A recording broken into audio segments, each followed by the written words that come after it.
PDRRMO assert Siargao masaliga na.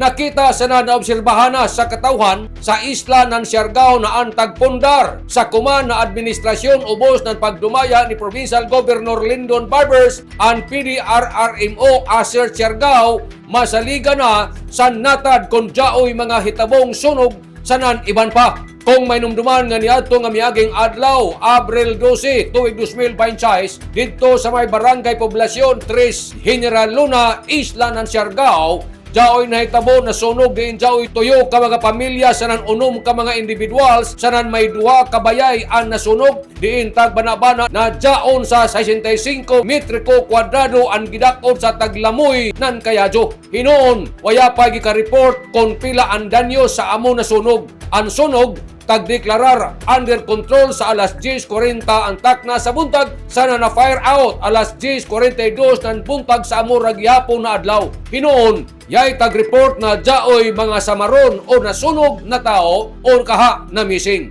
Sumaya sa mga residente sa General Luna, dako nila na pasalamat ngadto kan Governor Barbers na ija tagtukod inin PDRRMO assert nan isla ng Siargao. Kay sama ini na hitabo, dako karadyaw ini natabang labi na kon jaoy sunog. Alis tumandadyon ini sila nakaresponde sa nanjaoy dadyon makaabag sa mga bombero panahon sa mga emerensya. Amo na nakalaong ang taga Siargao, ang PDRRMO assert Siargao, maasahan na o masaliga na panahon kung jaoy mahitabo na sunog ng isla ng Siargao, dali sila nga makaresponde. Tatak Lindon, tatak Ligon. Nanukad, gikan diri sa Kapitolyo, ini si Marek Sinners, Marcon Sim Vlogs, Mario Cunales, simulan mula ang salamat, marajaw na adlaw, natong tanan.